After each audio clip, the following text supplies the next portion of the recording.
My name is Sally Stefova. I'm the Vice President of Sales and Marketing for International Armored Group. This is maybe the 5th or 6th edition of the show that I've been coming to, so I have seen it transform over the years. Every 2 years we have the pleasure of being here. IAG is one of the leaders in the market when it comes to both tactical and commercial armored vehicles, whether it's a 4x4 platform or a 6x6, or a couple years ago we also introduced an 8x8 platform. We continue to be innovative. We always look for new technologies.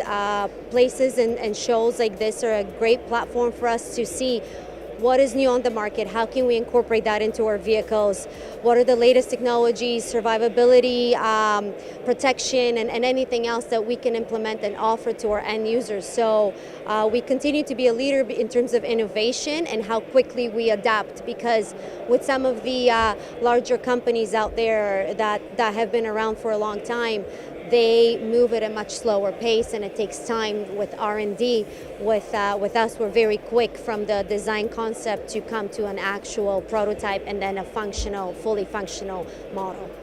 There's multiple factors that would contribute to that. For one is we've been in this industry, in this business for almost 30 years now. We have a lot of feedback from our end users. We have been able to have our products operate in multiple hostile zones, Middle East, Africa, all over the world. So we get feedback from different type of situational teams and how they utilize it, whether it's special forces, whether it's army, tactical teams to police units. So we take that feedback and we incorporate it into modifying, improving our models. So if you bought a Guardian APC 15 years ago, the model has gone through multiple variations and multiple adaptations and improvements over that decade and a half to get it to the model where it is today. And again, that brings me back to my previous comment about being quick to adapt, speed, and we ultimately listen to our end users and we incorporate their feedback into our production and our models. So we have facilities that nowadays that are located in the United States of America. We have United Emirates. We have our newest facility and biggest to date that we inaugurated 2 years ago in Bulgaria, part of EU, NATO, and we also have another facility in Turkey. So with our footprint, global footprint, we're able to respond to different needs, different end users, different threat environments, and because we have multiple production facilities, if there is a geopolitical event happening in one part of the world, we can continue to manufacture, shift production to another facility without interrupting the supply chain, without interrupting the end product being delivered to where it's needed most. We operate from 4 production facilities. We have a big capability. We manufacture across all facilities, are able to manufacture up to 250 vehicles per month.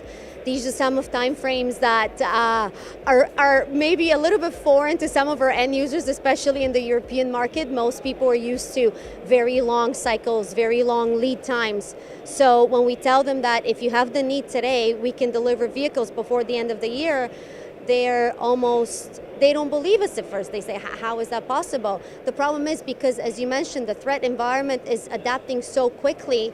If you order a vehicle today and you see it 2 years down the road, 3 years down the road, that is no longer relevant for the threat in place. And we've seen the changes with the conflict in Ukraine and how everything is evolving. So you, as a manufacturer, you cannot be behind the curve. You need to be a leader and be able to deliver in time so that as everything changes, you can continue to adapt and change your product line accordingly. Well, with our facility in Bulgaria, and Bulgaria being a big EU member, obviously we all know about the SAFE program and all the European nations are trying to up their defense spending, increase their capabilities so they can protect themselves for whatever the future threats may be. So Europe is now a very big market, and I think there's a lot of vendors, a lot of suppliers that we can all work together as an industry to create something that, again, going back to the threat and the escalation and the multiple changes that we're seeing of how combat takes place nowadays, it is important for a company like IAG to be able to work with the latest technologies, with other industry players to meet the evolving demands of the European Union and obviously worldwide.